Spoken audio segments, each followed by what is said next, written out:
Hello, my name is Patrick Allen, and I'm an interviewer for the Library of Congress, their Veterans History Project.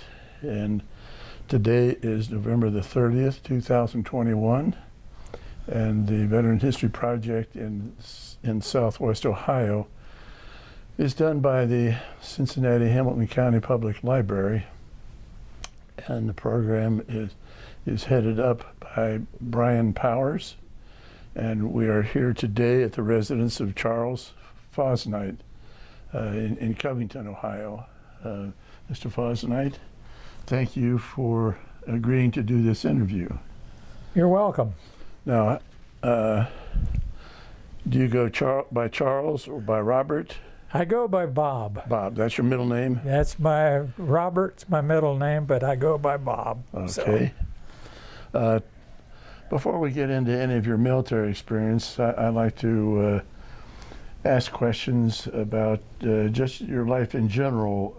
Where and when were you born, sir? I was born in St. Mary's, Ohio, in November the 19th, 1929. And what were your parents' names? My parents' names was Charles Fosnight and Dorothy Fosnight. Do you remember what your mother's maiden name was? Minkner. Minkner? Minkner. A good old German name. Do you have any idea how your mom and dad met? No, not exactly. They were, I think, high school sweethearts more than anything. Where would your dad and mom gone to high school? In St. Mary's, Ohio. Is that right up on Lake St. Mary's? No, that's, well, yes. The town is off of Lake St. Mary's, yes. Okay. Do you know about when they got married? Oh, let's see. They got married in 1925, I believe. Okay. And did you have brothers and sisters? I had one brother and one sister. What was your brother's name? Jim, and my sister's name was Carol. How about Jim? Is Jim still with us? No, he is not. He passed away in 1996, I believe. How about Carol? Carol is still living, yes. Right. Was your son the older of the two? Or was your daughter the oldest of the two? Our son. Yeah. Was he the older? Jim was the youngest of us three, yes. You had three? Well, no, we had six. Now, wait a minute. I thought you was asking the question on your brothers and sisters? On my brothers and sisters. So you had two. Jim and Carol. Jim and Carol. Now, what did Jim do for a living? Jim worked for TWA and retired from TWA as a mechanic. Did he have any military service? No. How about Carol? What did she do for? She was basically a housewife, worked for the telephone company in the early days when they had operators. Yeah. Number, please. What phone company did she work for? The Ohio Bell. Whereabouts? In Piqua, Ohio, yes. And Piqua is how far from Covington? About 6 miles. Did Jim have family? Yes, he had 2 daughters and a son. And they're all in Arizona at this time, as far as I know. Do you recall their names? Oh, now that's all right. Now you're testing me. Tammy was one of the girls, and Lanita's his wife. Lanita was his wife, yes. And Jim was his son. Was there a Marla? And Marla. Marla? Marla was one of his daughters also, yeah. All right. How about your sister? Does she have family? She does, yes. Well, I won't test you too much. Where's she live? She lives in Tip City, Ohio. And that's not far from here either. No, that's only about 15 miles, I guess, something like that. Her daughters, she has 2 daughters that live up in Maine, one in Columbus, a son in Troy, Ohio, and let's see, I think that's about all. Yeah. So where did you go to school? Grade school? Where did you go to grade school? I went to grade school. I started out at Staunton Street School in Piqua. From there, I went over to Bennett grade school and junior high, and then from there, I went to Piqua High School in Piqua. When did you come to Piqua from St. Mary's? When I was it was in the Great Depression, so we moved down here. My mom and dad lost their house, so we moved down to Piqua in 1930. Was Dad able to get a job down there? He was able to get a job to start with on a WPA sweeping streets in Piqua. And the WPA was what? Works Public Administration? Yeah. A government Government sponsored at that particular time. program to give people work, Right. to try to get out of the depression. Right. And from then he started working. After that, he started working at service stations, or what we called filling stations back then. Okay. And that's when gas was somewhere around 12, 13, 14 cents a gallon. Antiques. Now, did he ever own a gas station? Yes, he did. He owned a Shell station in Piqua when I was in high school. While you were in high school? When I was in high school, and that's where I worked.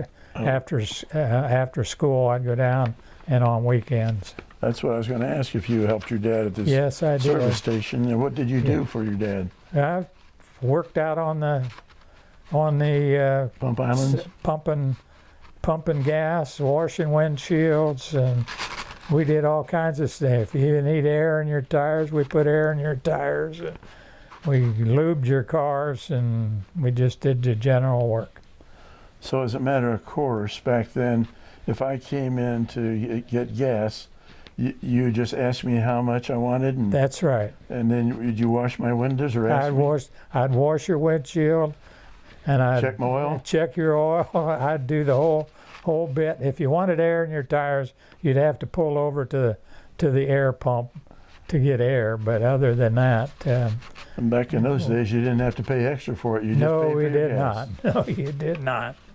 Did you work? Did your dad have facilities to do any auto repair? He did. Well, we just did general repair as far as lube and oil changes, batteries, tires, most anything except major motor repairs. So did you help Dad do that? I helped him do everything, yes. Even clean up the place. So on the weekends, did you just work on Saturdays, or was the station open on Sunday also? The station was, early on, the station was not open on Sunday, except we took turns in town because everything was closed on Sunday. There was one pharmacy open and one gas station open, and they took turns of opening every weekend. Everything else on Sunday was church and family. So what town was it that your dad had this service station? Piqua, Ohio. Still Piqua? Yeah. So is that the only work that you did during high school, was help your dad? I worked a little bit around delivering papers when I was younger. I delivered papers, and when I was too young to really work in the station. How did you deliver papers? Walking or riding a bike or what? Both. And what newspaper did you deliver? The Dayton Daily News. And this was during World War II, and I used to pick up my papers and go to the train station, and as the trains came through, I would, mostly the military was on the trains, and they would be sticking their arms out the windows trying to get a paper, or else I would get on the train sometimes and stay on until I heard the whistles blow, and then it was time to get off and get off in a hurry. Otherwise, you was going away. Otherwise, you might be down at boot camp. That's right. So how long did you have your paper route? Oh, let's see. That was until probably I got into high school, which would have been, at that point, I would have been somewhere around 13, I guess. That would have been in 42 or 3? Something like that, yeah. So what year did you graduate from high school? 1948, That was from Piqua High School? Piqua High School. That was a public school. Did they have a Catholic school in Piqua? They did have, yes. What was the name of that? That was Piqua Catholic. Piqua Catholic. Piqua Catholic. I can't say it. Are you married, Bob? I am married to a wonderful woman for 69 years. Well, she's here in the room with us, so you have no choice there, do you? No, I don't. She's been with me. We got married in 1953 after I'd come home from a service, and we got married, and I took her on a 20-year honeymoon. All right, all right. And what's her name? Her name is Mary Joanne. She goes by Joanne. And how do you spell Joanne? Joanne. What was her maiden name? Her maiden name was, okay, Pearson. come on. Pearson. Pearson? Pearson, yes. All right. My gosh, now I'm getting nervous all of a sudden. Now you got her in on it. When did you and Joanne meet? Well, we met at a Grange meeting. A friend of mine lived out in the country, and they had the Grange, and he says, come on, they're having a square dance and whatever tonight, and come and go with me, and I got somebody there you need to meet.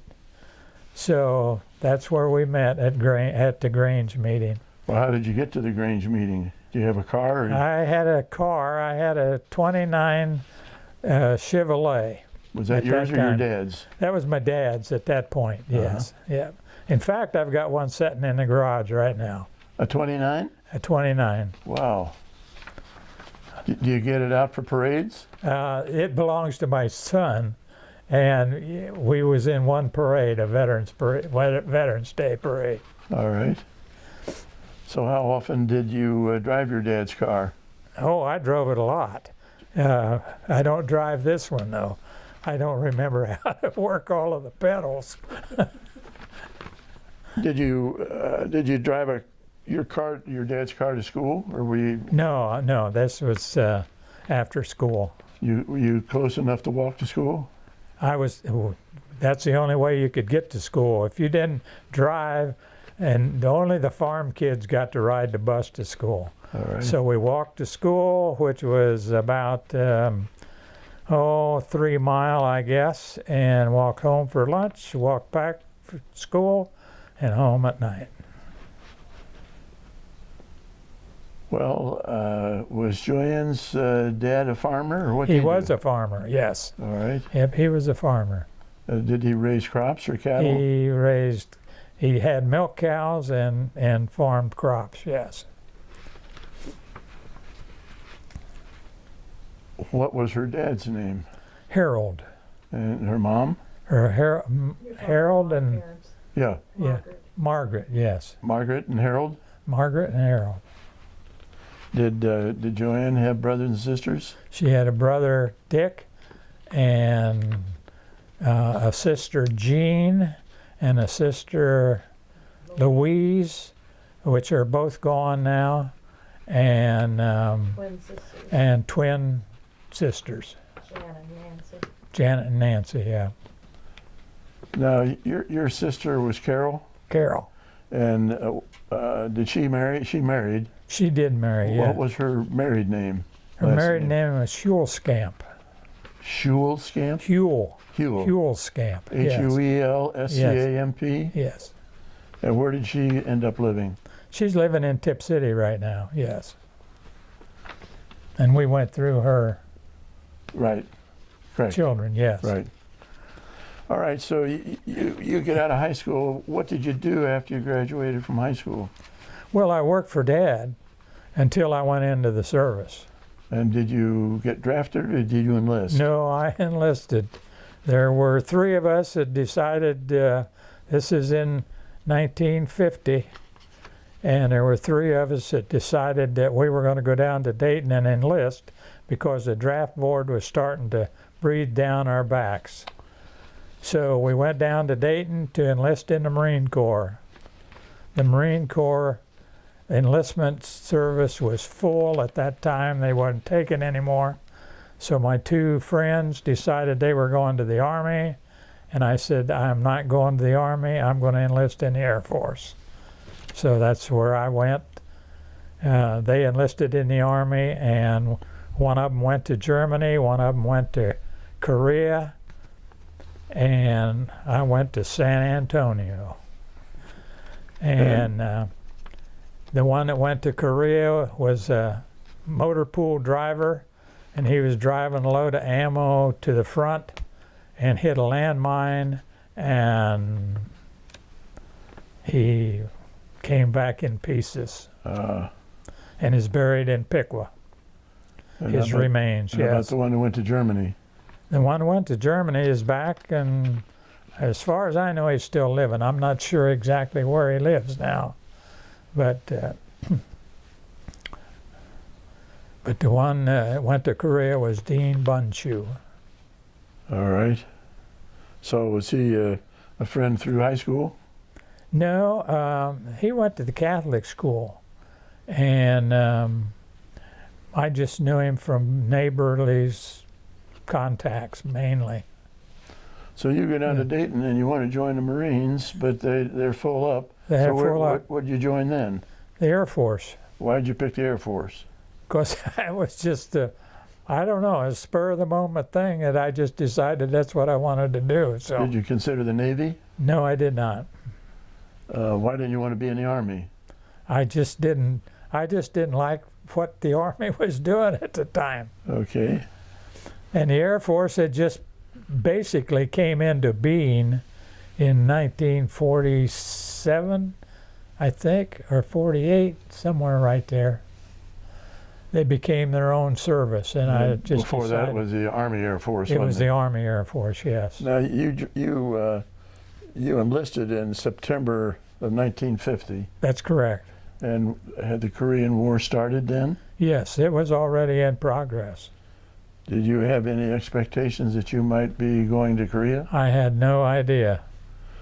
So you signed up in Dayton, and then where did you go for basic training? I went down to Lackland Air Force Base in San Antonio, Texas.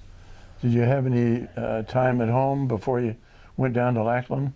No, I went down the following week that I enlisted. I went to Cincinnati, and they did up the paperwork, and I got on a train and went to Lackland Air Force Base. Was that a passenger train or was that a troop train? That was a passenger train. So how long were you at Lackland? I was only down there for 4 weeks. What did you learn to do there? They was running you through. We got our uniforms. We got tested to what they kind of thought that we might be used for as a career, and unfortunately I had some typing ability, and I ended up being they picked me out as a typist. So in 4 weeks they shipped me off to Craig Air Force Base in Selma, Alabama, and I ended up in it was a pilot training, advanced pilot training on T-28s and P-51s, and they even had some T-6s down there, the basic trainers. Well, did you actually fly P-51? No, I did not. I worked in the orderly room doing the daily report on who was present all the time. Okay. They had to know every day what squadron, how many men were on leave, how many men were available, that report was turned in every morning. And I ended up doing a morning report. And while I was there, I had always wanted to be a printer. In fact, I had printing in high school, and I've always wanted to be a printer. And so I went through some school books that they had there for training purposes, and I found this offset pressman school run by the Navy in the basement of the Pentagon. So I went to my commanding officer and I said, you know, sir, I would like to go to this school if it's at all possible. And he says, you think you would want to do that? And I said, yeah, I really would. And he said, well, you've been doing a good job. If you want to go, you apply and we'll see if we can get you in there. We did, and I went to Fort Belvoir, Virginia, to where then I went over to the Pentagon and went to offset pressman school for 6 weeks. And then back to Alabama again. Back to Selma? Back to Selma, Alabama. And after that, I got orders to go to Waco, Texas. And I went to Waco, Texas at James Conley Air Force Base, and they had a field printing unit in Waco, downtown Waco, and that's where I was assigned. I was trying to think of the squadron name there, but it was a field printing unit where we printed Air Force manuals and books and training manuals and books, many different things, along with just normal what do I want to say, Normal military manuals and the like. yeah, mainly. So who was your commanding officer that let you go to this printing school? You know, I don't remember his name. He was a captain, and I don't remember his name. All right. I have no idea what his name was now. I don't know. So was there a Air Force base outside of Waco? Yes, James Conley. All right. James Conley Air Force Base. So how long did you work in downtown at the printing?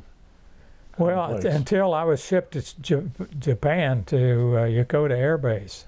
Well, about how long was it in Waco? Let's see, that was May of 19...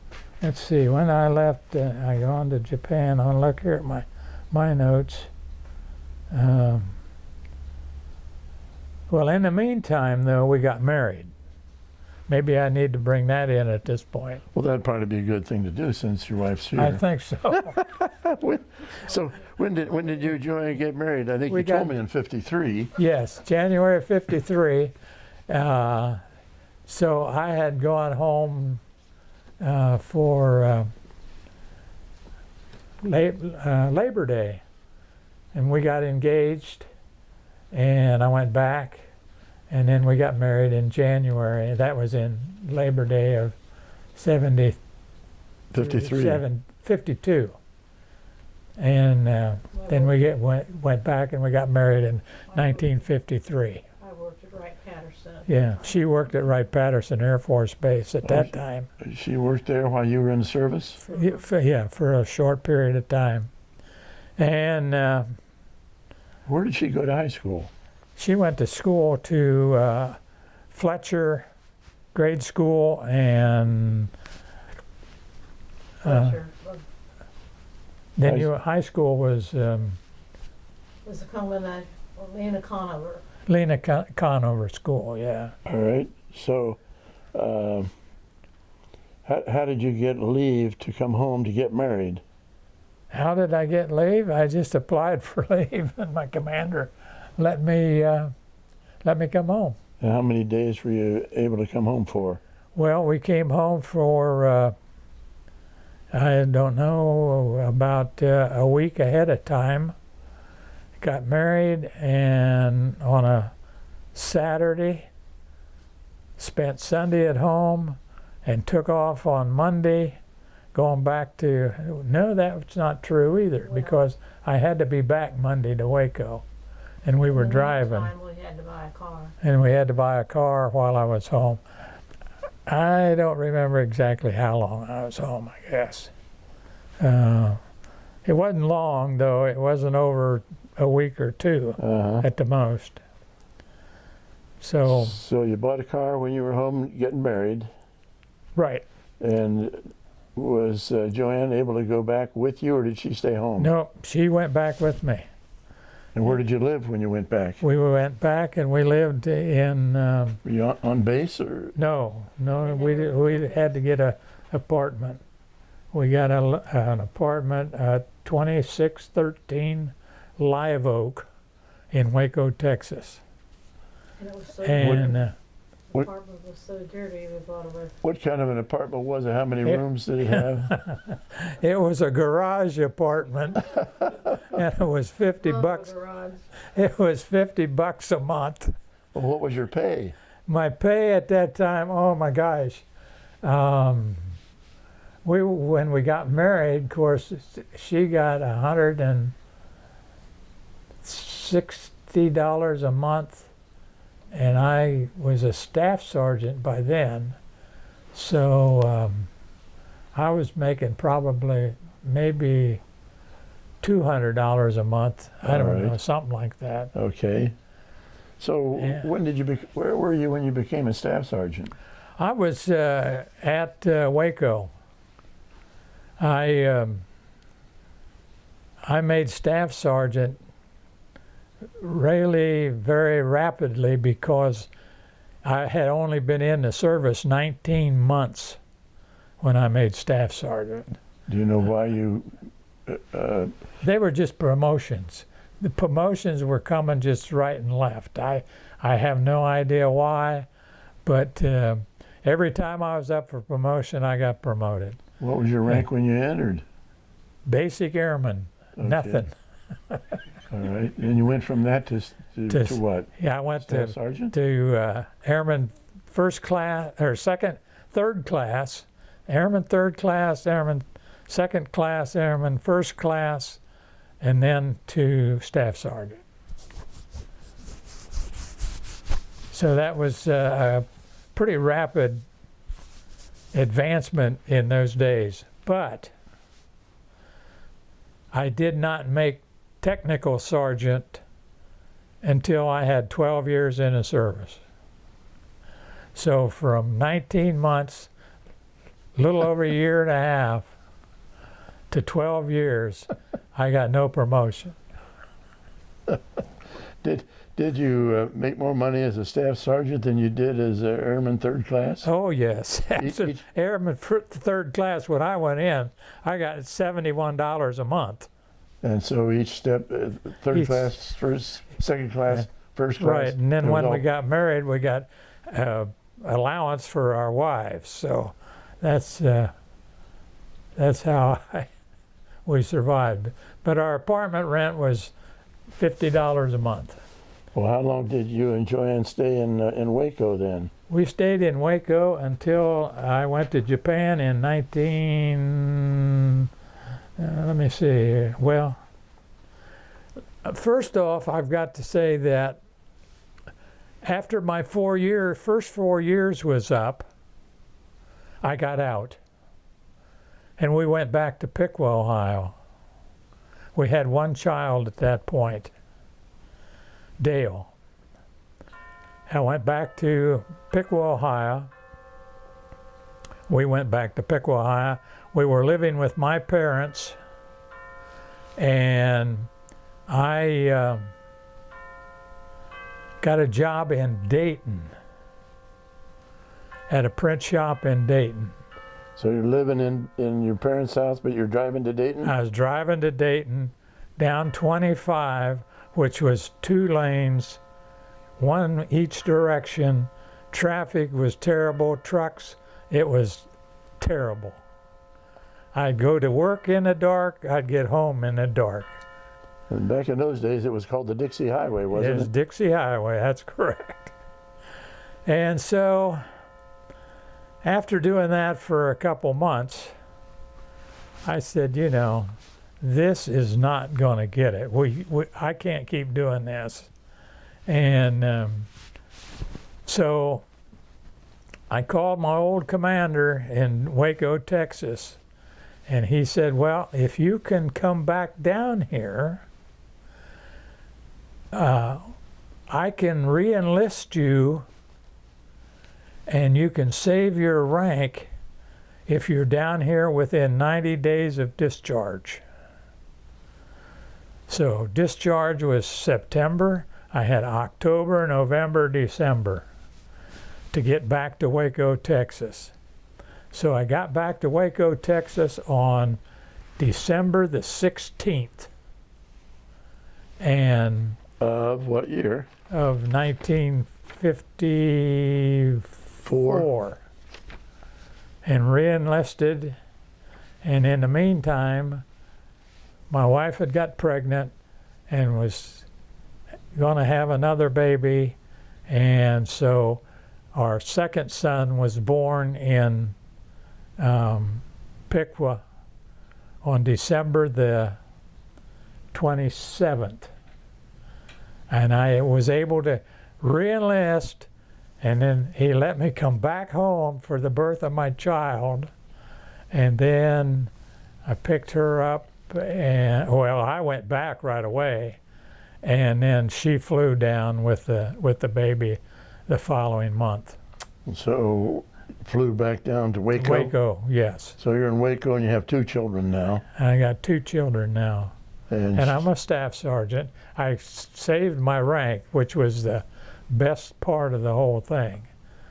And so we were there then until I got orders to go to Japan and to a reconnaissance squadron in Yokota Air Base, Japan. Korean War is still going on. So I was in Japan during the Korean War, and let's see now, I went back, or I flew to Japan on May the 1st, 1955. was that a commercial flight or That was troop no, that was an Airforce flight, and we flew out of Oakland, California, and on the way we stopped in Hawaii at the air base in Hawaii, took off to go on to Japan, and we're somewhere over the Pacific Ocean, and all of a sudden we lost one engine. This is a C-57 or I forget now exactly what it. Huh? C-47? No, not a 47. No, it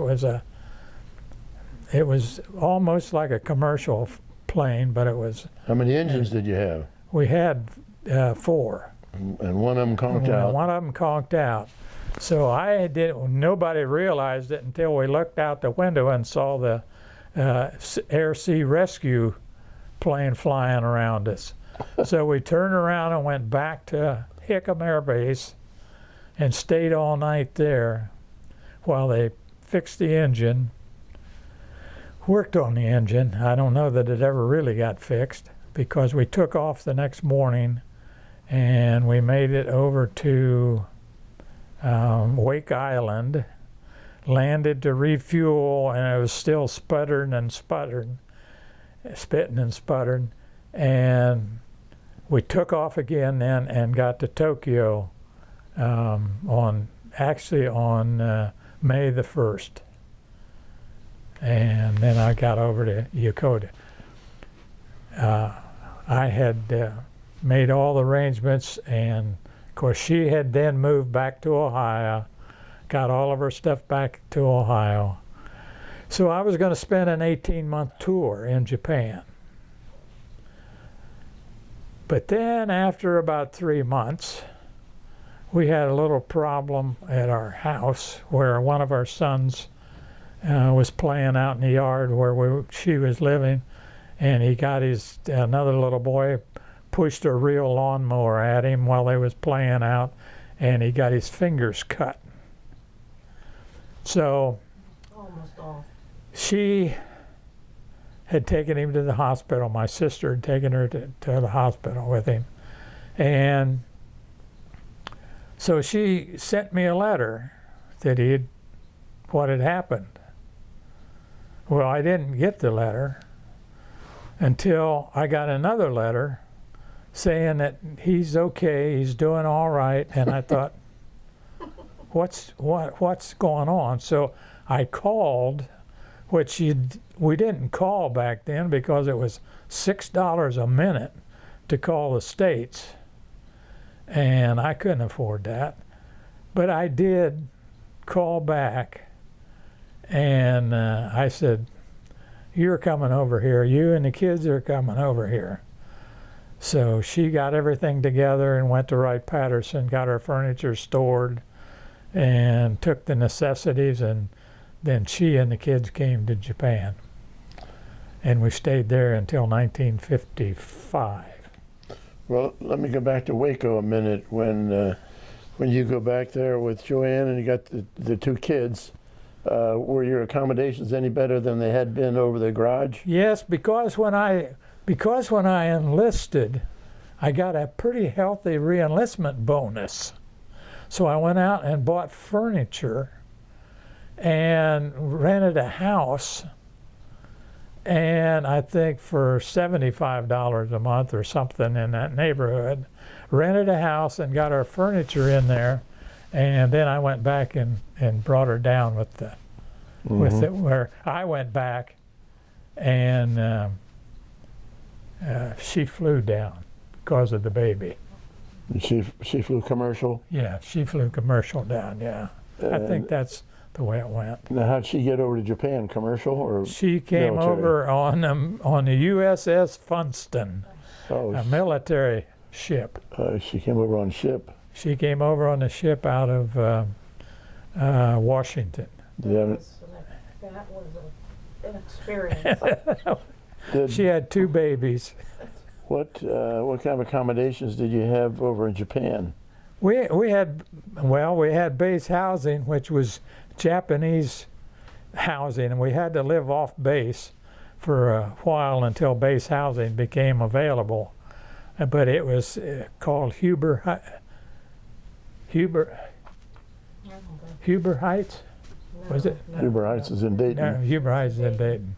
It was called Some kind of heights. yeah. Well, what forget. kind of?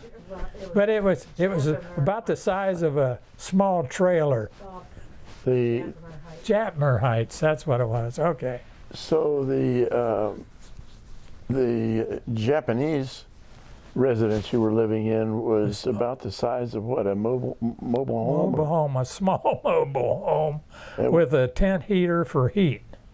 One of them kerosene heaters for heat. And what were the walls made of? And not much.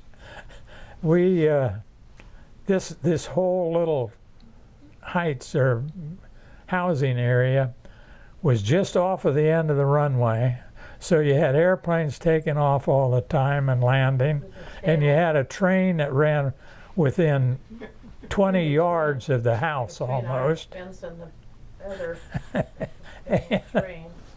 Yeah. So how long were you in that before you got onto base housing? We was in that for about 10 months, yeah, probably. And then we got base housing, which was really nice. And what was that like? That was very nice. Very nice. It was on base, and of course we had the base bus, and we didn't have a car over there, but we had the base bus. Well, was it And we had wooden? bicycles. Was it wooden structure or No, it was- brick or it was- concrete? It was, The housing. yeah, it was brick, wasn't it? It was brick or stucco, I guess it was. Okay. Yeah, And kind of a Can stucco. I, Was it a multi-story? Yeah, no, Just one story? one story. Yes, we had Right. one story. Now there were some 2 stories, which were doubles. stories and then some one stories on What- end. Yeah. So you've got yourself, your wife, and the 2 kids. How many bedrooms did you have in that base housing? We had 2. All right. How was the Yeah. food? Did you, Food, oh well, did you eat at home or did you go to base mess hall? no, not after she came over. I ate at home. What did you And- do? What did you do over in Japan, Well, duty wise? I was an offset pressman, which I was doing in Waco on a bigger press, and we were a reconnaissance squadron. We had RB-66s, I think, flying recon over Korea. They were coming back because this was a mapping squadron, and they would what do I want to say? They would take the film off of the aircraft, and we would print up the maps of North Korea for the fighter pilots and bombing pilots. Okay. And we had several, what were they? They were officers. They were, oh my goodness. I know I was going to get confused. Were on they some of were they this stuff. Americans? Oh yeah, they're military.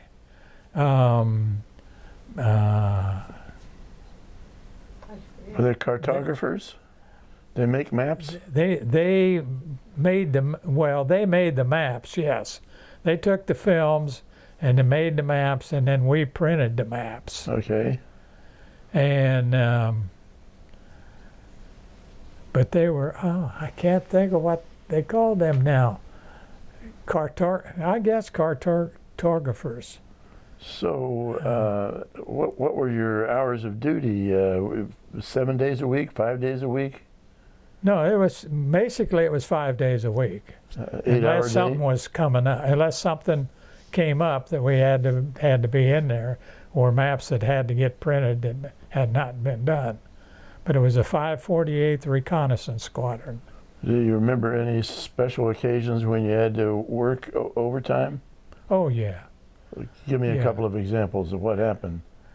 Well, we would go in, and of course we had our own photo processing, and we'd have to process some film and then send it over to the mapping people, to the cartographers, and then they would map out bombing areas and send it back to us then to print out maps for the pilots. So how long would that process take? Days or hours? No, it would only take hours. Most of the stuff was all done in the daytime. What they did one day, we would get back that afternoon late and get the film processed, and they would do their work, and we would get the maps and print them the next morning. They would work more hours than we did. Uh-huh. So So did you have any interaction with any of the Japanese people? oh yeah, well, we had a house girl that came in and cleaned and helped take care of the One kids. thing, and- we've been house girl that helped clean and cook and take care of the kids. Well, But I would take our kids out. Well, did you go into town at all? Oh yes, yeah. How'd the Japanese treat American soldiers? Well, they treated us pretty good because, number one, all of our boys were blonde-headed boys. Yeah, that's what I was going to tell. And oh my goodness, would they make over the little blonde-headed boys that was in town. Oh, good. They wanted to rub their heads, Oh, really? hair, and touch them. Uh-huh. And we had one child that was born over there then while we were there. Our On a base in the base hospital? Well, it was over on Johnson Air Base. Okay. It was over on Johnson Air Base.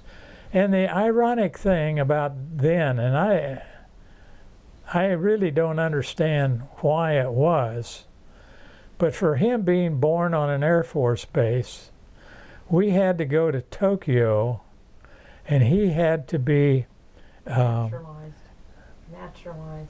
what? They called it naturalized. Naturalization. We had to get a birth certificate and naturalization. Well, we didn't get our naturalization papers till we got back to the States, Uh-huh. because basically he was a U.S. citizen, but yet he had Born to in be Japan. naturalized. He's born in He Japan. was born in Japan. Now, I don't know that that's the case now. It might be.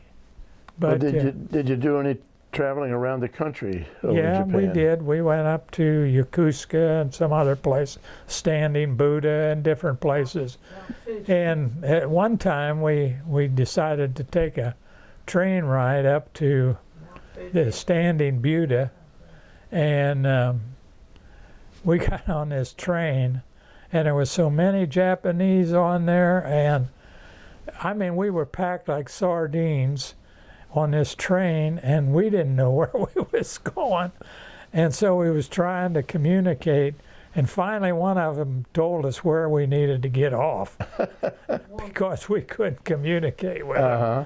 They Yeah, befriended but- us really nice. Yeah. But they were very, very nice. And then another friend and I, Parker was his name. I forget his first name offhand. But we decided one before we left Japan that we were going to climb Mount Fuji. So we went over and climbed Mount Fuji, and that was quite an experience for us. To go up that mountain, and as we went up, they had resting stations along the way. Well, we got about 3/4 of the way up, and it was getting dark, so we decided we were going to stop and sleep. We were stopping early, so they had these little rest areas where you could go in and sleep. Well, we were early, so we went in, and we was back in the back corner kind of, and laid down and went to sleep. We woke up in the morning to go ahead before it even got daylight to go on and make it to the top. And this whole big room was solid with bodies. And here we are back in this corner thinking about how are we going to get out. So we're stepping very gingerly over all these bodies to get over to the door where we can get out of this rest area. Well, and then we got to the top, and it was so beautiful. We were up above the clouds, and the sun was coming up, and it was absolutely gorgeous. An experience I'll never forget. How high up were you? 12,000 feet. You hiked all 12,000 feet? Well, all the way up. Holy cow. And the closer you got to the top, the harder it was to breathe. And you figured, oh, I can make it now. No, you couldn't make it now because you'd run out of air. Uh-huh. And so you'd rest a little bit, and then you'd go on up. Well, how many total days did it take you? We just once you went up started? one day and came back the next day. Okay. But coming down was a breeze. There was no problem coming down. Yeah. You're almost running on your way down. But at night, when you're on top and you're looking down and look back at the trail coming up, there's nothing but lights where they're using candles and lanterns and whatever watch their trail coming up. Mm-hmm. So that was our experience in Japan, and we came back. Did you ever go to either one of the sites where they dropped the atom bomb? We did. We went through Nagasaki or Nagasaki, I think it was, what which was can just a very sad, very barren. A lot of it had just been cleaned up, and it was just bare ground. There were still pieces of buildings sticking up here and there. But other than that, that's all there was. Can I add something? What's that? There. Speak up loud enough that he can pick. Okay. They have earthquakes over there in Japan occasionally, but I wasn't thinking about it. One day I woke up and the chandelier was moving and everything was moving. I felt sort of funny, almost seasick, and I thought, oh, I'm just dreaming we're on the ship where I got seasick. No, I finally woke up. We were having an earthquake. The dishes were rattling in the kitchen, and so went through an earthquake. Was Bob there with you, or were you No, by? he was at work. I was at work then. Okay. Yeah. So, what kind of emotional feeling did you have there at Nagasaki? Oh, I don't know. It was just. I don't know that I had much of a feeling. I was like, yeah. Okay. I don't remember anything. Bridge over the River Kwai. Were there No, that's not there. were there very many Japanese people on the site? No, it was mostly just barren with just. You could still see where some of the streets and everything were, but there really wasn't anything there to speak of other than just some buildings that was just not completely destroyed. But it was a somber sight, but not. I don't know that I had any really bad feelings about it. So, why were you discharged? Well, not discharged, but why were you assigned back home to the U.S.? Well, my tour was up. My 3 years was up, so we came back. And at that particular time, my major that run the printing area he had already come back, and he was in St. Louis. And so when I got my orders to come back, I got my orders to come to the oh gosh, why do I forget these things? I can't think Well, was it your last duty assignment at DET 5 AVVS HQ, Air Force Command Post? No. That's on down yet. My coming back from there was 1955 to the Aeronautical Chart and Information Center in St. Louis, Missouri. Okay. Now that was a big private concern. International, I just said it. Chart and Information Center. Yeah. It was right across the street from Budweiser Brewery, right on the river. And to come back there, I had to wear civilian clothes. So I had a initial money given me to buy clothes, which I already had civilian clothes, but I had to get some more. So there again, it was a very small unit. There was only 25 of us in the unit. And we had commander's call once a month. That was the only thing we ever had. We had a captain in charge. I don't remember his name either. But he would kind of bring us up to date at what was going on in the Air Force. And I was working back in the printing plant on these humongous presses for aeronautical charts, and working with a civilian, printing these maps and charts. We moved in over in Cahokia, Illinois, is where we rented a house. And well, first when we got there, we stayed with the major that was in charge of our printing plant in Yokota Air Base till we could find a place to stay. I think they were glad. And We had little kids. so we got a house over in Cahokia, Illinois, and I was driving back and forth across Mississippi every day. And we were there for two years. Oh, at least 2 years. Louise Lane in 1958. I remember we joined a little church there. Yeah, we joined a little church and started a little church, really, Actually, in we a way. started it. There was no church there, and so. What denomination church did you It start? was United Church of Christ. It was, yeah. Um, But we started a church, and they met at our house for a while. Did 55, we stayed there, I guess, 3 years. were your parents of any religious denomination? She was Baptist and I was United Church of Christ. Had been, yes. Mm-hmm. So. We went to the base chapel.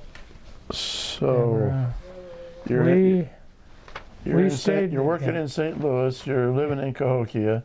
that's 1958. Yep. And then 1960 is when we got assignment to Lookout Mountain Air Force Station in Los Angeles, California. What was your duty there? My duty there was to learn to be a motion picture editor. When we got there, we rented a place over by Lockheed Airport, and I was driving back and forth into the Hollywood Hills. This Air Force station was a top secret organization, mainly. They were doing all of the filming of the atomic tests in the Pacific. They were filming all of the missile launches in Vandenberg Air Force Base, and also we sent crews out to do some of the Bob Hope shows that he did at the military bases overseas. Did you see any of those shows? We edited those shows when they came back and run them on bases around the country. Okay. For the GIs. But when I got there, this is a little hilltop base that was up. You could go on up the mountain a little ways and look down, and the Hollywood Hills sign was right there. That's where we were, up behind the Hollywood Hills sign. Okay. Up there. And that station, I have looked on the internet, and Lookout Mountain Air Force Station is still there, and I think something's still going on there, but I don't know what. All right. It's been a long time ago that I was out there. Some of my teachers teaching me film editing, one of my teachers, the supervisor of of me was Ted Cheeseman. Now, Ted Cheeseman edited the original King Kong movie in Hollywood. All right. And I had the greatest teachers around to teach me editing. How long did you do that? I did that until I left in 1960. 1960. Well, you went out there in 60, didn't you? Or was that in 58? That was in 58. And no, then wait a minute. Let me get here. 66. I was out there until 65. Joanne, while you're up, could you bring his uniform? Could you bring his uniform from the living room? On the couch, back of the couch, the uniform. His uniform that's on the couch. Sun Valley, Bring it here. California. I left there. I got there in March of '66. I left in '66. '65 is when I went to the Air Force Command Post. So I was out there for 5 years. Almost 5 years. Almost 5 years. And So where was the Air Force Command Post? at the Pentagon. So just put it over there.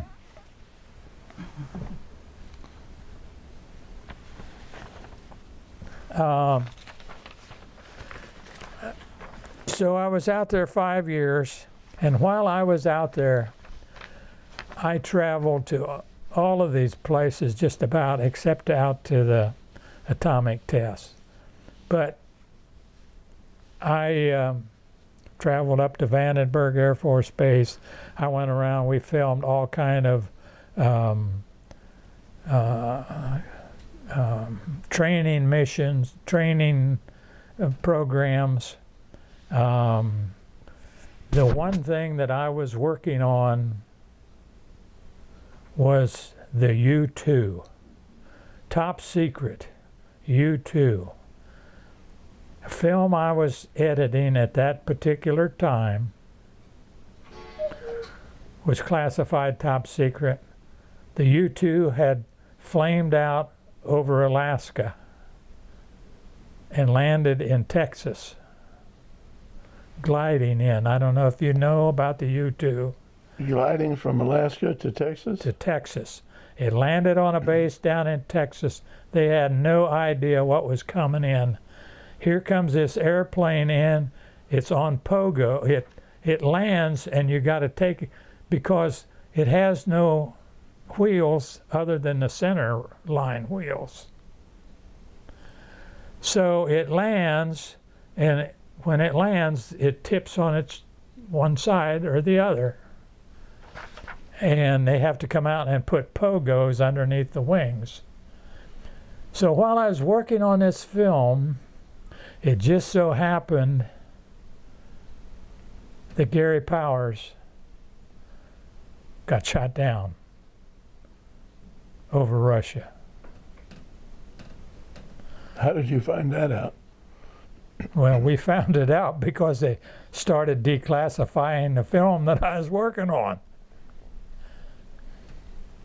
And we got word of it, and they said, well, no sense to keep this classified top secret anymore. Yeah. So that was the end of that. But I did a lot of films out there. I did one on foaming the runway, which is another film now or another thing that they don't do anymore that I know of. Foam is kind of a bad thing to be using. Kind of toxic for the environment. Right. So I did that foaming the runway.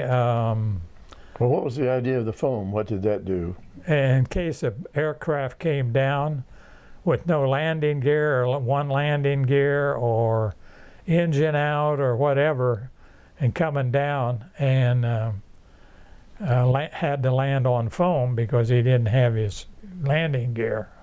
How thick would the layer of foam be?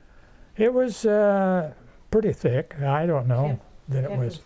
It was heavy, heavy stuff. So It wasn't.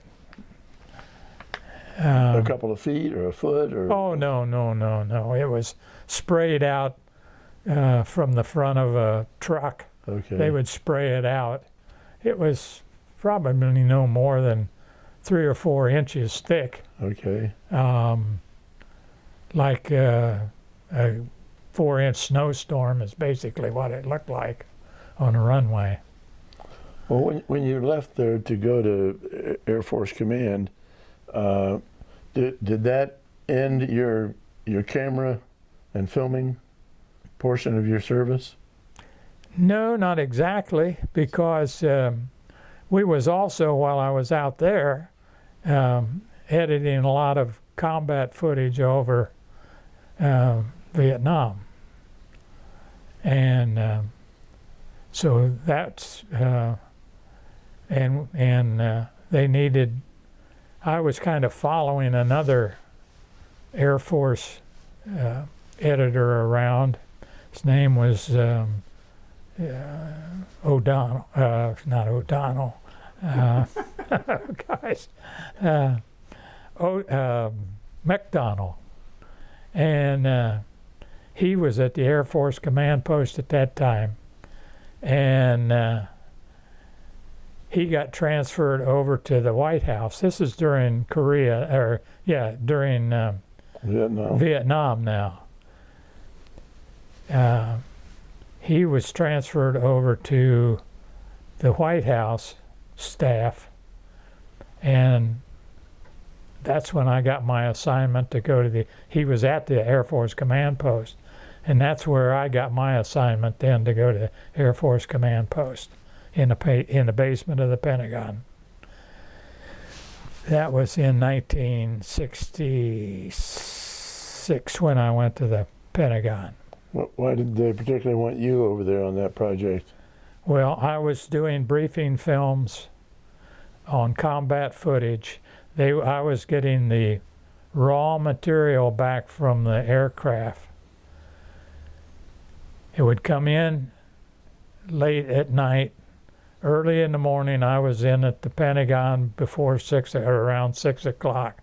Take the film over to the lab, get it printed, bring it back to the Pentagon, edit the film on the gun cameras, and then it would go to the briefing team, and they would then brief whoever needed to be briefed, the air staff.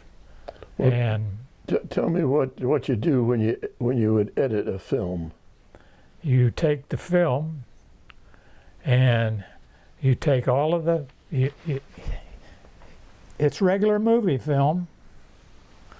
You take it apart, you get it developed, and it comes back, and now you run it through a scanner or a little projector, pick out the sections that you want to use, splice those sections together, and put it together in the briefing film. Okay.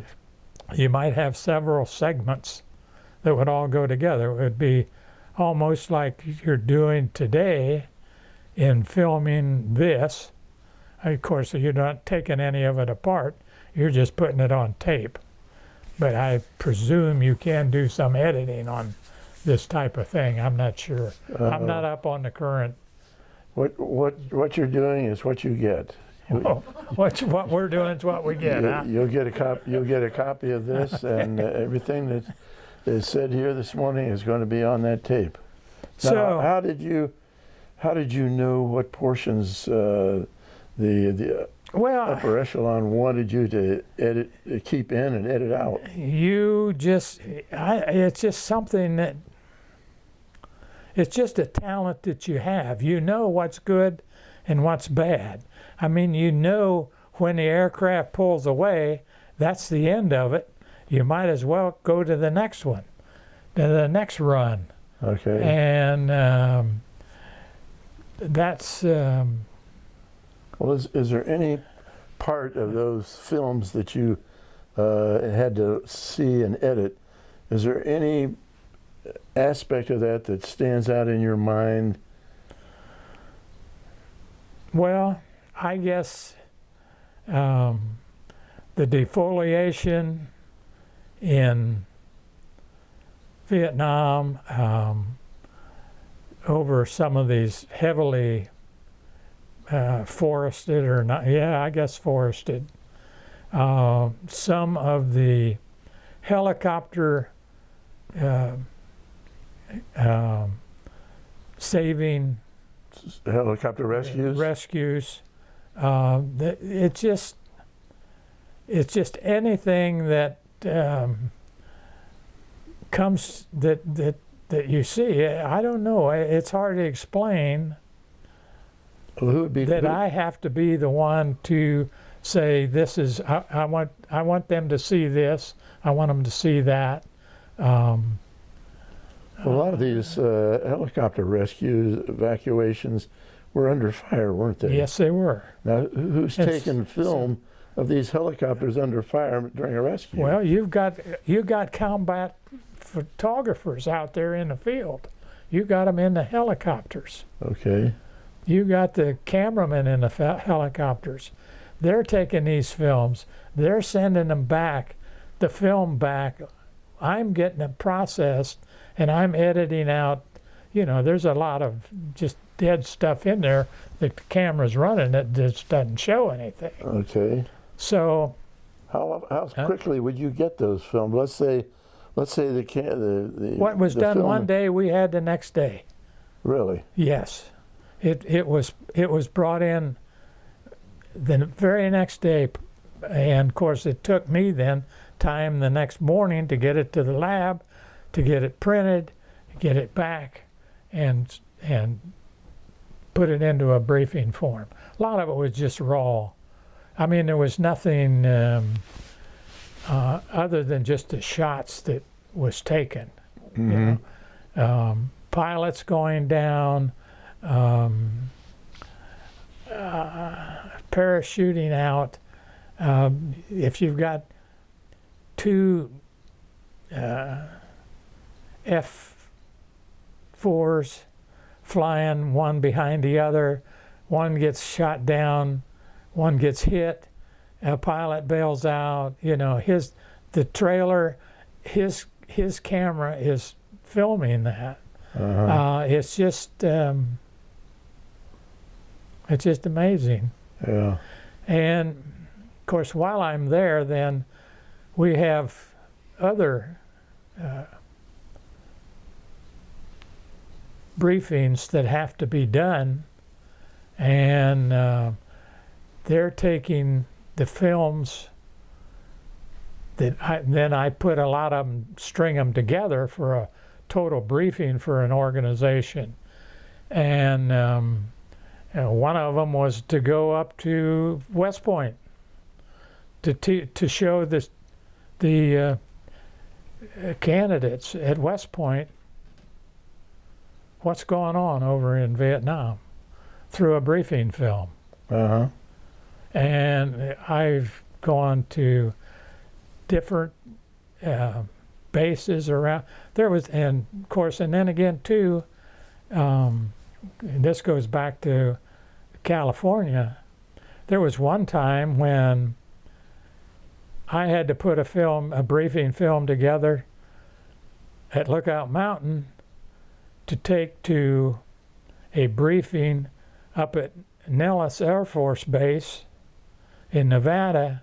She had to come and pick me up at Van Nuys Airport in a C-45 and fly me. I didn't even have time to go home and get clothes or anything. She had to bring me clothes to Van Nuys Airport to get me on. There was many times I had to go up to Vandenberg Air Force Base. I was up at Vandenberg Air Force Base, TDY,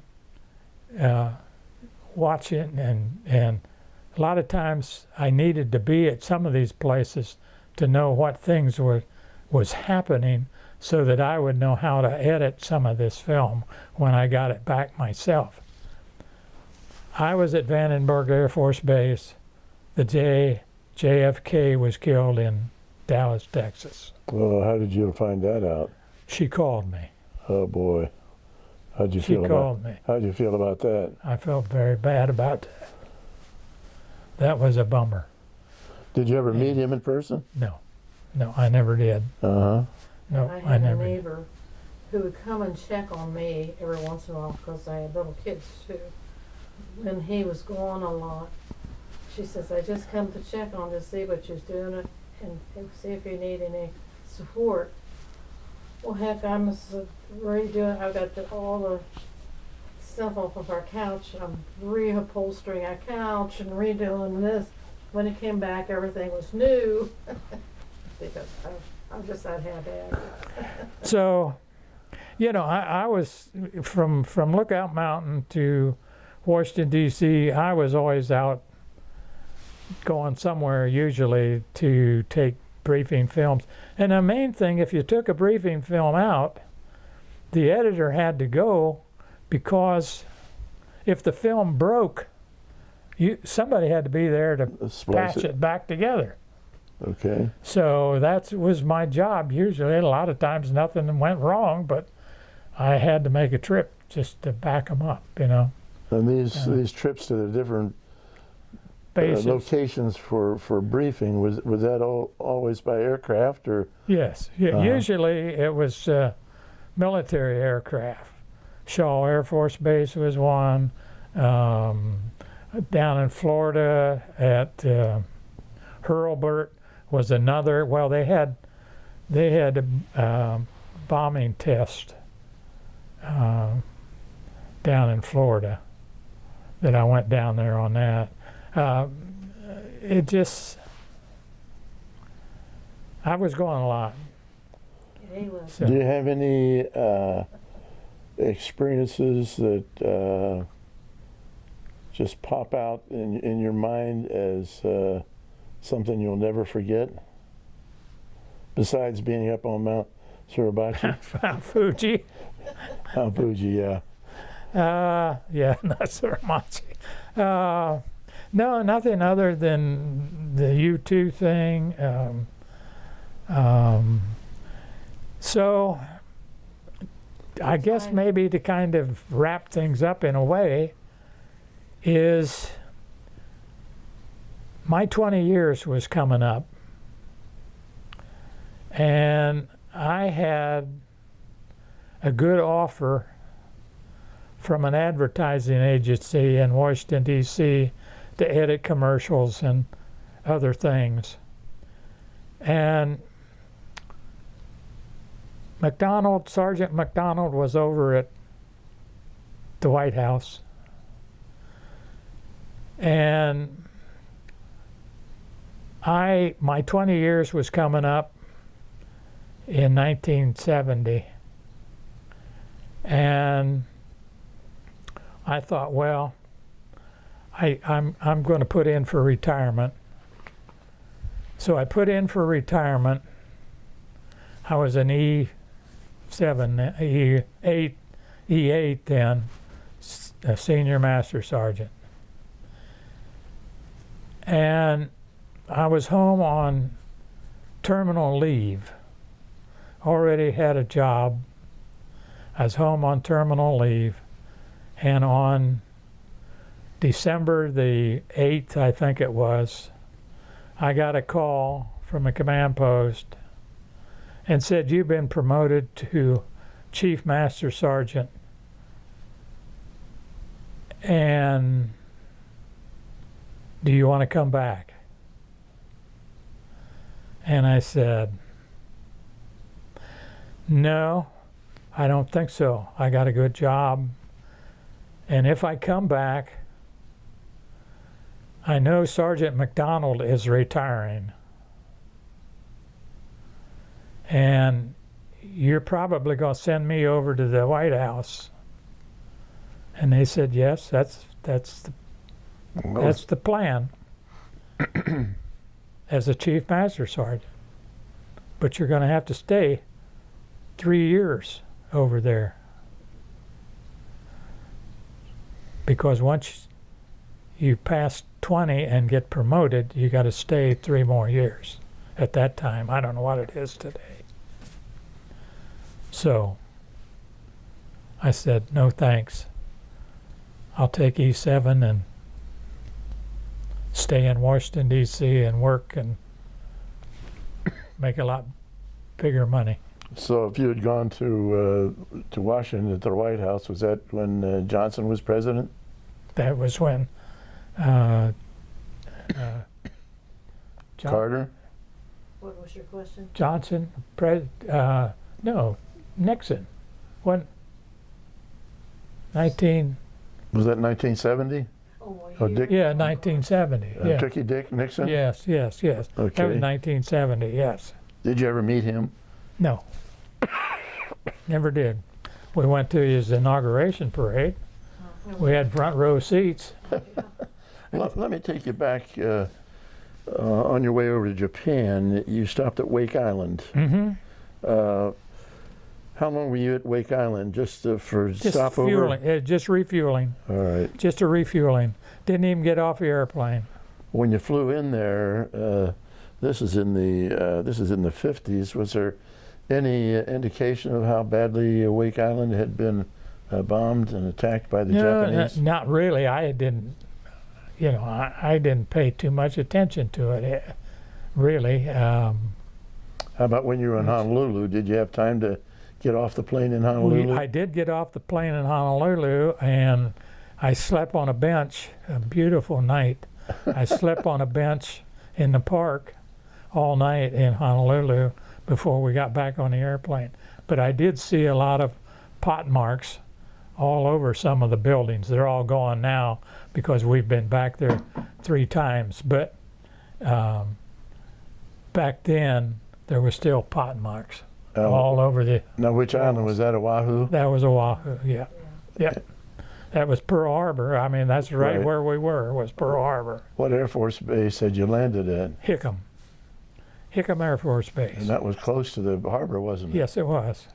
Yes, it was. We stayed, when we went back afterwards, we stayed at, Halikoa Military Motel. Hotel. Military hotel. Did you ever go to Barber Point? No, I don't think so. We went up to is Harbor Point where Barber Point. Barber Point. Barber Point was a place where some of the officers could had places on the beach. No, we were never there.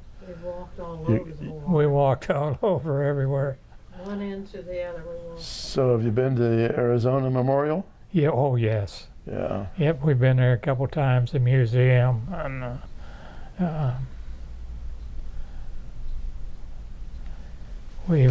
we've traveled a lot because I don't know that we talk too much about our sons, but our sons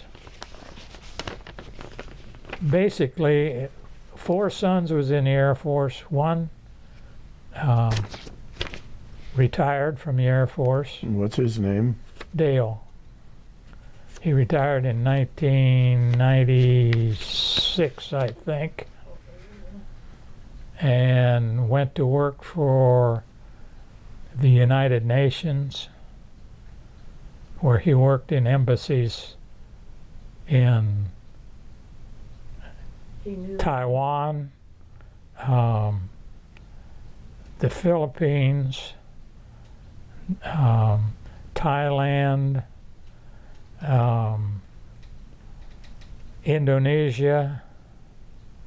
He knew the languages and just learned the languages fast. He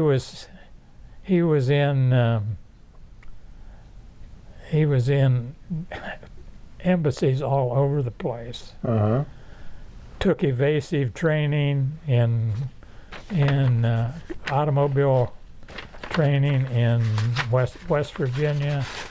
Went to school for Thai language in California.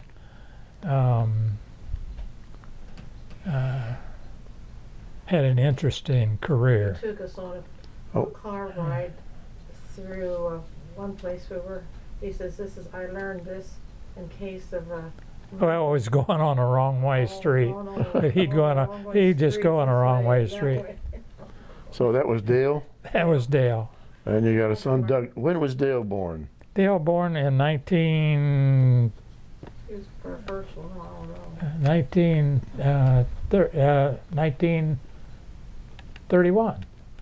Yeah, probably. Yeah. He was our firstborn in Well, no, you were only 1951. 1951. Yeah. Yeah, 1951. Then your next one was Douglas. Well, wait a minute. 51? No. That's Yes. Later. No. 1953, Dale was born. Yeah, We was married in 53. So he was born in 1953, December the 31st. That was an income tax help. Doug I had was one on December 26th, so I got a Don- big help there too. Doug was born on December the 27th the next of year. the next year in 1954. You got another tax break. Another tax break. And what did Doug do? Dan was born And what did Doug do? Was he in the Air Force? Now he worked for Who, Hartzell Propeller. who did? Doug worked for Hartzell Propeller, worked 44 years He's for retired. Hartzell Propeller And that's in Piqua? in Piqua. And how about Daniel? Daniel was born in Japan on January the 22nd. He was a bummer. And he was, You had to support him for a whole year. So what did Daniel do? Dan right now is a Baptist minister in Sun City, Arizona. And your fourth one was David? David, he joined the Air Force he was born in 2 years later in December. December the 30th, I think so. They were all born the 27th or 30th, or right around. except for Dale, he was 31st. Yeah. Except for Don. Don was 31st. Okay, anyway, we're back to David. David. David went in the Air Force and served 7 years or 8 years? Well, I don't know. 7 or 8. Where was he stationed? He was stationed at in Florida, mainly at And in Maine. Was he in Maine? no, not in Maine. No, he was stationed in Florida at Eglin Air Force Base. And what did he do after service? He's retired now. He worked at Hobart Brothers in Troy, which Hobart Brothers makes all kind of KitchenAid parts and kitchen stuff. So was he in assembly or was he in sales? Yeah, he was basically a manager there, but he was computer. He knew how to fix everything. Yeah, he was computer literate. I mean, Okay. yeah, he went to school. He went to a computer school. All right, how about Don? Don's your fifth one. Don went to Ohio State. He's an architect. He's the one that laid out this house for us, which is handicap accessible. He was in the Army. He was born in 19.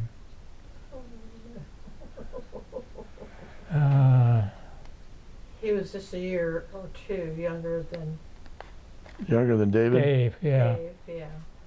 And was he a tax baby also? Yeah, 31, December 31st. You were quite a planner, weren't Yeah, I you? guess. I was TDY a lot of times, and Well, for somebody that is going to be watching this years down the road, what does TDY mean? temporary duty. Okay. That means going off of your main job and post and doing what needed to be done and coming back to the same place. Okay. Um, So he was in the Army? He was in the Army. He was stationed down at well, he was stationed in Germany as a company commander in Germany, which basically he was in construction in the Army. He had a company that, you know, they made roads and buildings and whatever. Bridges and whatever they needed. Yeah, whatever they needed. He had a company of builders. And what did he do after service? Right now he's working down at Wright-Patterson. He has his own business as a contractor. Civilian contractor at the base? Yes. And you finally have something other than a boy. You got We did. Diana. We have Diana. And Diana's husband was in the Air Force. And they were in Germany also. He was, let's see, what did he do? Well, what's his last name? Chuck Yanks. Yingst. Jinx? Yingst. Yengest.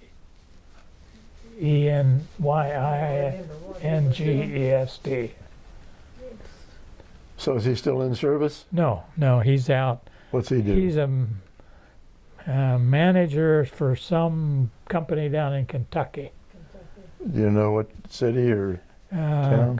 It'll be Louisville. Okay. So how did you and now Diana, he was, daughter. that was our daughter. She was born in July of 60. That's some poor planning. Yeah, 66, Yeah, I think so. I think.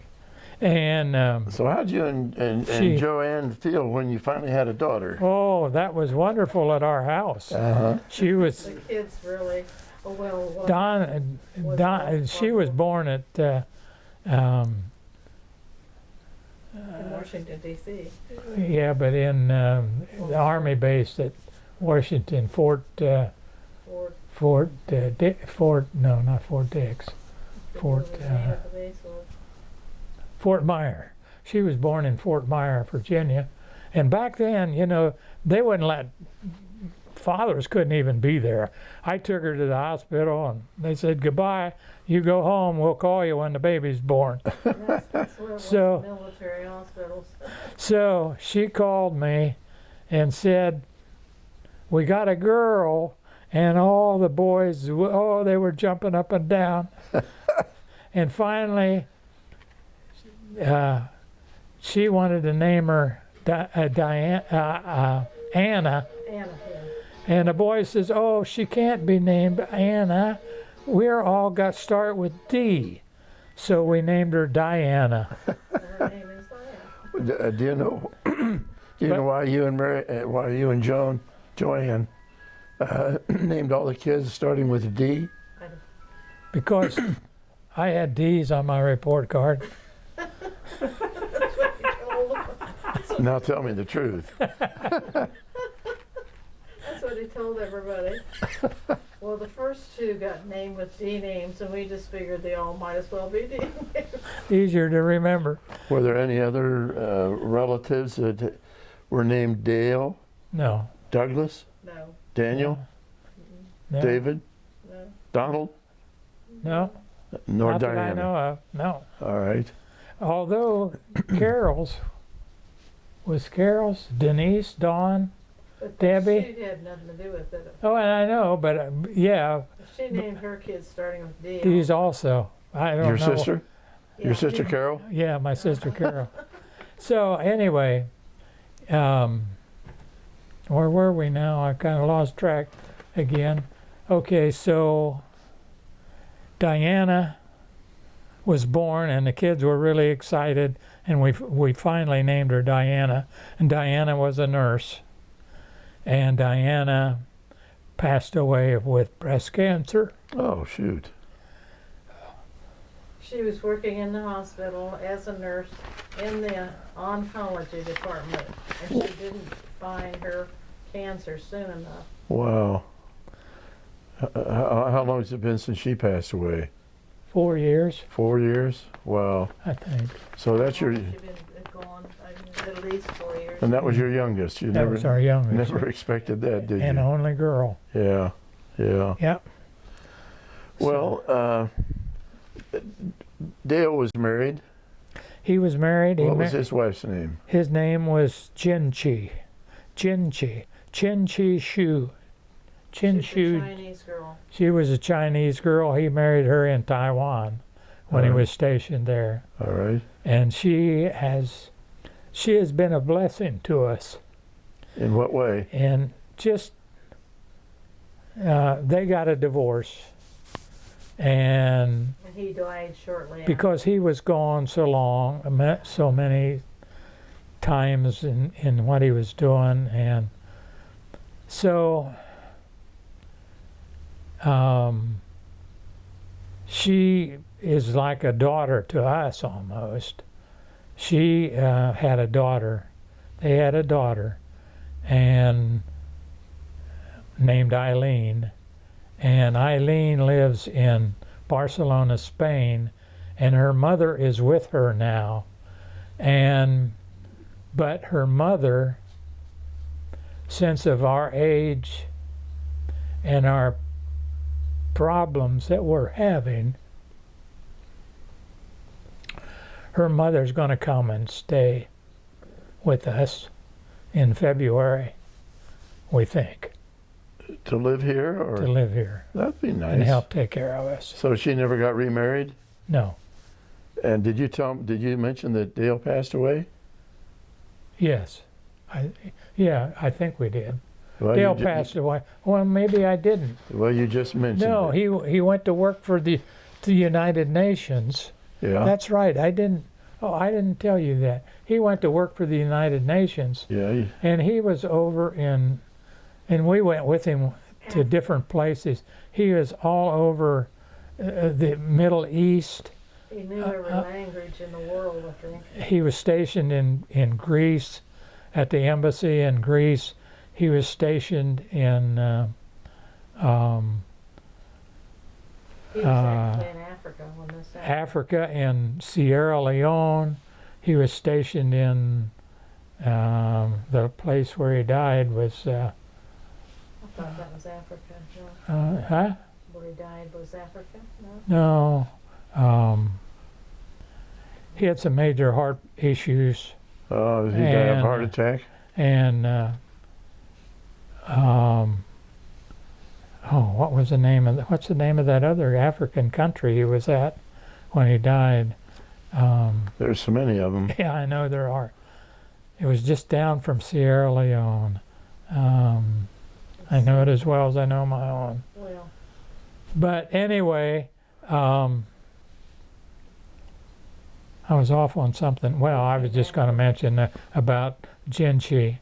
She's going to come here because, we're having memory problems, and it's only going to get worse. I know.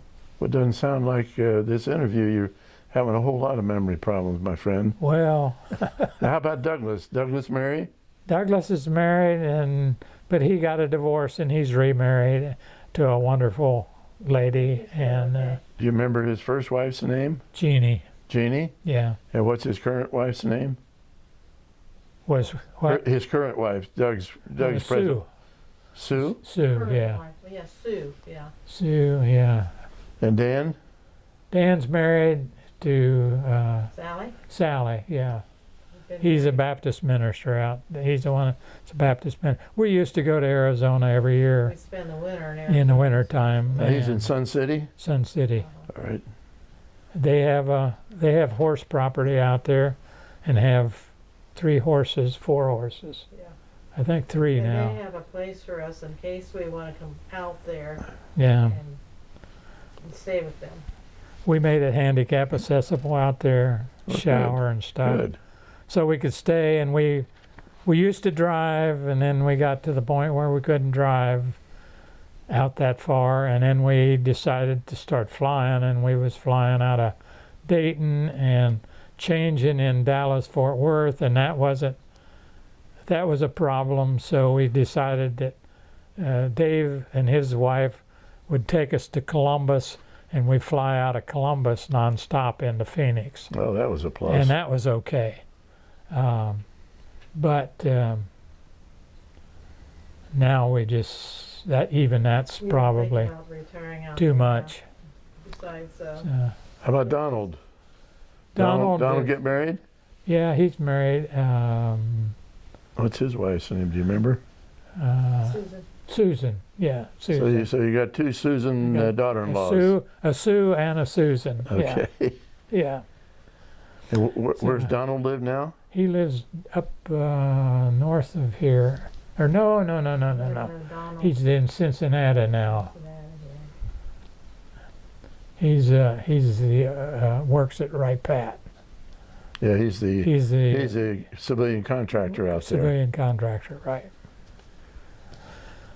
And So, tell me what you did after you retired. oh my goodness. Well, my daughter-in-law, Which one? Dave's wife, Marilyn, she was doing something downtown at a little print shop down there. And she came home one day and she said, "Dad, do you want a part-time job?" And I says, "Oh, I don't know." And she says, "Well, why don't you come down to this print shop? He needs some help." And I says, "Okay, I'll go down." I was retired then. I'll go down, see what he's got. I went down. Never No, came home. now where And I was this didn't- print shop? Was it in Pickwa, Pickwa? And he never came home. and I never came home. I went to work.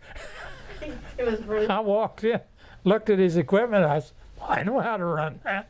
He says, "Well, here it is. Take off." yeah, he did eventually come home, but not then. It took a long Did he time. have a nice print shop? He had a nice little print shop. Yeah, it was a small print shop, and Sure. doing business cards and all kinds of flyers and different things. What know, was the vintage bills. of his equipment? Pardon me? What was the vintage of his equipment? It was pretty old. It was Uh-huh. pretty old. It was one of those that I'd learned to print on in the basement of the Pentagon. And he was happy that he found somebody that could work it. Well, so you got this So- part-time job. How did that turn into full-time? Well, he finally, no. Well, kind of, yes. Yes and no, but not Not for very totally. long, Not, yeah. well, Well, yeah. tell me about it. So, anyway, he was kind of getting ready to move and get it moved to South Dakota, I think. And so he was going to sell it, and I said, "Well, you know, it doesn't bother me. You know, I don't care." So, Did he offer you to? Did he offer? oh, I didn't want it. No, I didn't want a business. But did he offer it to you? Oh, I could have taken it. Yes. Uh-huh. Yeah. But because I was retired, and at the time, I had been working at Stanley Garage Door Openers when we moved back here in 1975. We started going to Presbyterian Church, and Stanley Garage Door Openers were in Covington making garage door openers, and the manager of the operation, Jim, what was his name? Jim. No, it wasn't Jim. What What? was his name? They moved, he and his wife. Anyway, it makes no difference. Anyway, he went to church there. He was a manager there. And maybe I'll think of it in a minute. And he asked me if I was looking for work. And I said, "Well, yeah, I probably could use something." So he said, "I need a foreman in my shipping department." I said, I can do that. So I went to work there, and I worked 15 years there. So that was just And temporary. retired from Stanley Garage Door Openers. And by that time, I left. I retired from there, and by that time, then she had some problems with breast cancer, and so I took off for a while and didn't do anything, and then my friend Tom Hagen, who lived right across from me now, did live over there. He was a pharmacist. He was a pharmacist. He just died about. Yes, I knew him. Yeah. I knew him. And so when we moved in here in 2000, she ended up getting breast cancer. And I basically was retired at that time. And somebody came over and said, "Do you want a job? And we need a driver to run drugs." So I became a drug runner, taking medication around to nursing homes all over the country.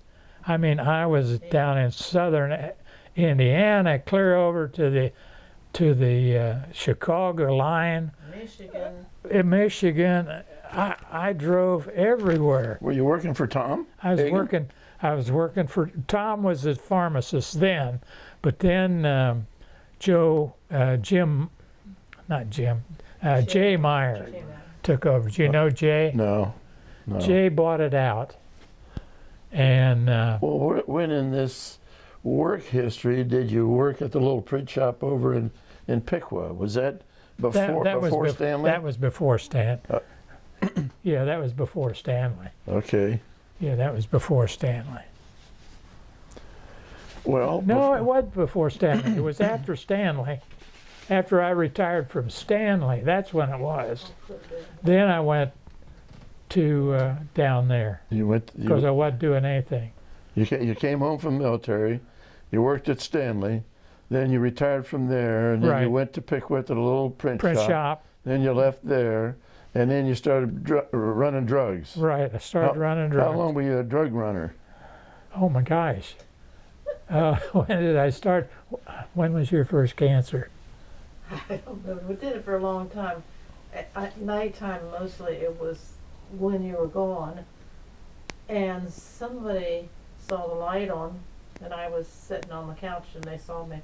And they stopped and knocked on the door, and I said, I don't usually open the door when he's gone.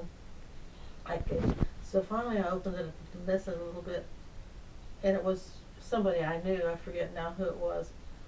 And they says, "Well, you're just here by yourself then?" Because I told them you were running drugs. And I says, "Yeah, but I don't mind. I'm okay. I'll be all right." And so they took my word at it. They finally left. Mostly I didn't know the people very well, and I hated to have them come in the house. So I said, no. Well, I don't know that. But how long have you been fully retired from full-time work, part-time work, or helping people out? I was 80. I guess I was probably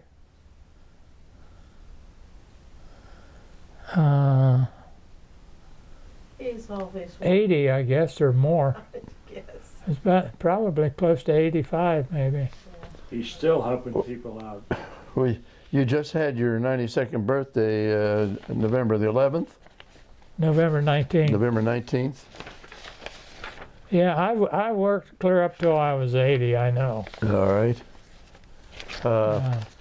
Well, the cameraman today helping us out is Jim O'Donnell, and you've known Jim for a good while. I've known him for a while, yes. Yeah, well, We're good friends. I've known Jim for quite a long time. And, We haven't covered any of your awards or service medals. You had a you know, outstanding unit. yeah, I don't. You had a good conduct medal, Yep, 4 times. and you had what's an NDSM? MDSM. Some kind of a service medal? Distinguished Service Medal. Okay. And AFGCM, Air Force. Air Force Air Force Good Conduct Good Medal? Conduct Medal. Oh, yeah. And you had a AFLSA with 1 BROLC. Bronze Star. Bronze. Air Force. What are the letters again? AFLSA, Air Force LSA. AFLSA with 1 BROLC. One deal. Distinguished. Distinguished. I don't know. Go in there. Go in there on the On the dresser? dresser. Is that box that Okay. my medals are in? It's on the back of there. Well, while she's doing that, Jim, if you could show the plaque up here. What's this plaque that you have from a relative that was in the Civil War? The Civil War. My great grandfather fought in the 71st Ohio Volunteers and re-enlisted, and those are his re-enlistment papers, and I can't remember the date that he re-enlisted, but he was mustered out in Texas.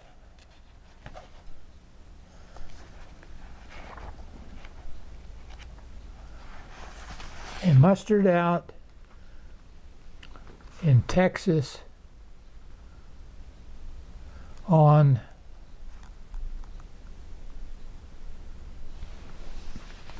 December 10th, 1890, 1861. No, that's not him. 1861, yeah, in Texas. That's when he was, Are these the kind? yes, He entered the service December the 10th. He was in there for 3 years.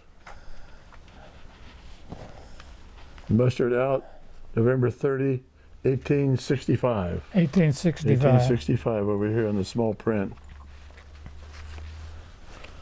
See, So do you know if he had any war injuries or anything? No, not to my knowledge, no. He's buried up in St. Mary's.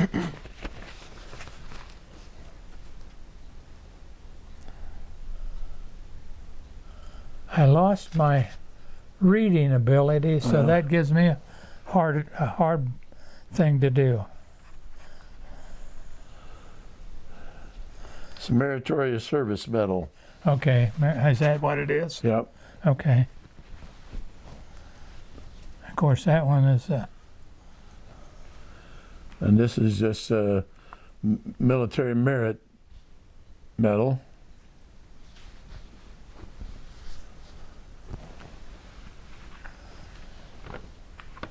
There's a good conduct medal.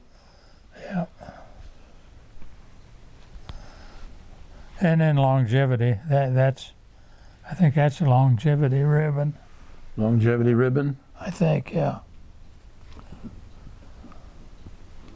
One for every 4 years. Let's see what that's got up here. Yeah, that must be this blue one. Yeah. 1, 2, 3, 4. I probably didn't put the last one up. Well, I know 4 times 5 years. Yeah. I don't know. I don't remember. Well, the printing on this little one is so small I can't even read it. But do you remember what that was? This little blue ribbon badge. No. All right. Wait.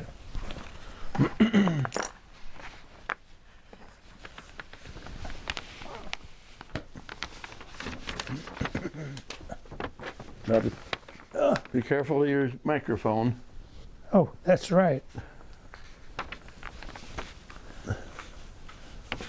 Maybe you can read it. I can't. I had a brain bleed several years ago, and it took away my reading ability.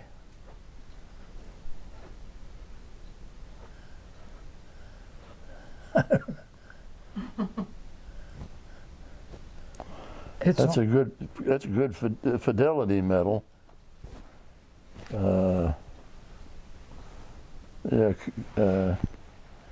Yeah. Competency, honor, and fidelity. That's for being a good guy, I guess. Yeah. And then, Jim, Yes. over here to the left, there's a bunch of pictures of some of the family. Yeah. The one on the far left is my great-grandfather. That was a tintype originally. My son Dave took it and printed it out. And if you get up close and look at it, the knees of his pants are patched where Okay. he was down.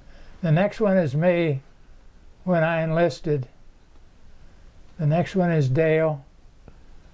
And the next one Well, I is, stuck Doug up there Doug. because I didn't want him to be left out. yeah, he was not never- military. Not ever in the military.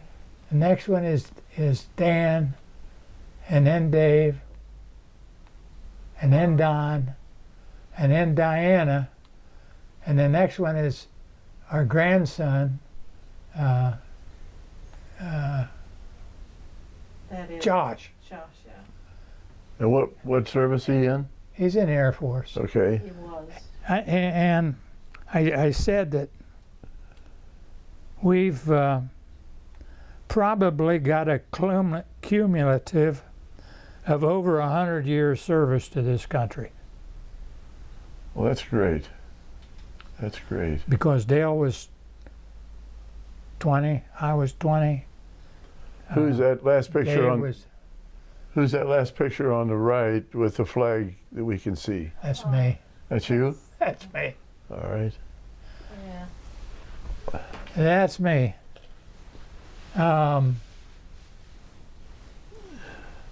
That's me down below. And how do you and Joanne refer to this room? This is our patriotic room. Good. Good. Patriotic room.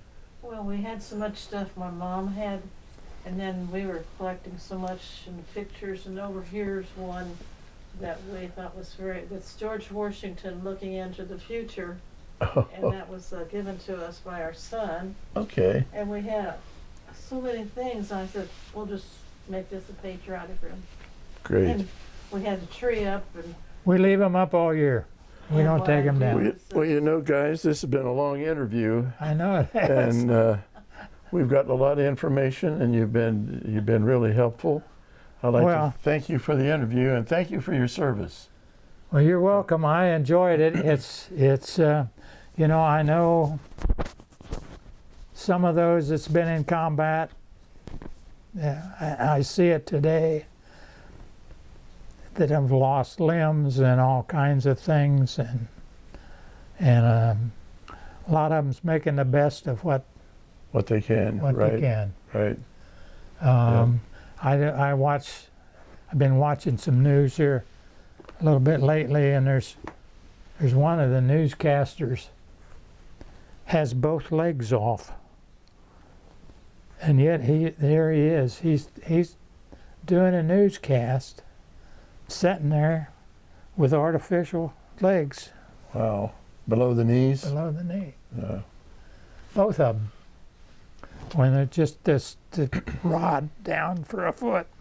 Was there anything about your service or the family or your work that you can think of that we've left out? No, not that I know of.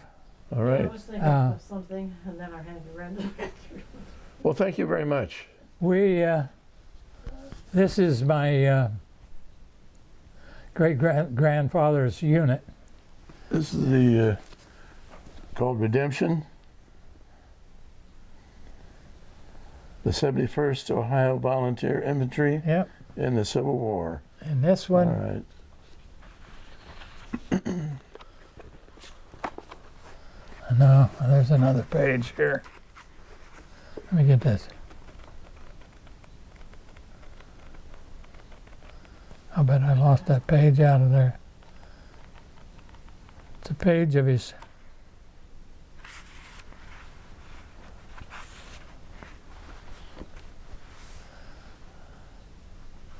He's right here in this corner at his 75th reunion. Wow. How old was Company he? D. How old was he when he died? Jim, did you get that? How old was he? I don't know. I don't remember. Well, again, thank you very much. You're I welcome. appreciate it. Thank you for letting me come into your house. I hope